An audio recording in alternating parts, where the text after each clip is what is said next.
নদিয়ার কৃষ্ণনগর পুলিশ জেলার উদ্যোগে কালীগঞ্জ থানার ব্যবস্থাপনায় মঙ্গলবার মোলান্দি গ্রামে মোলান্দি পুলিশ ক্যাম্পের উদ্বোধন হলো। এদিন এই পুলিশ ক্যাম্পের উদ্বোধন করেন কৃষ্ণনগর পুলিশ জেলার পুলিশ সুপার অমরনাথকে। প্রসঙ্গত 19 জুন ছিল কালীগঞ্জ বিধানসভায় উপনির্বাচন। ভোট গণনা হয় 23 জুন। কালীগঞ্জ বিধানসভা উপনির্বাচনে জয়লাভ করে তৃণমূল কংগ্রেস। অভিযোগ, জয়ের খবর মোলান্দি গ্রামে পৌঁছাতেই বিজয় মিছিল থেকে ছোড়া সকেট বোমার আঘাতে নিহত হয় 4র্থ শ্রেণীর 10 বছরের ছাত্রী তামান্না খাতুন।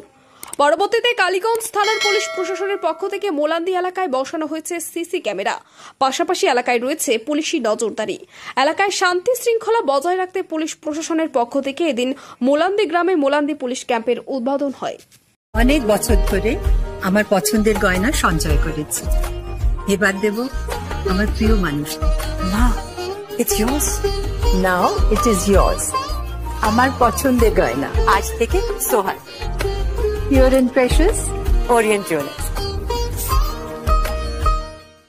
যদি এখনও আমাদের খবরের দর্পণ চ্যানেলটি সাবস্ক্রাইব না করে থাকেন তাহলে এখনই সাবস্ক্রাইব করুন, সঙ্গে বেল বাটনটি ক্লিক করুন আর পেয়ে যান সব খবরের দ্রুত ভিডিও আপডেট।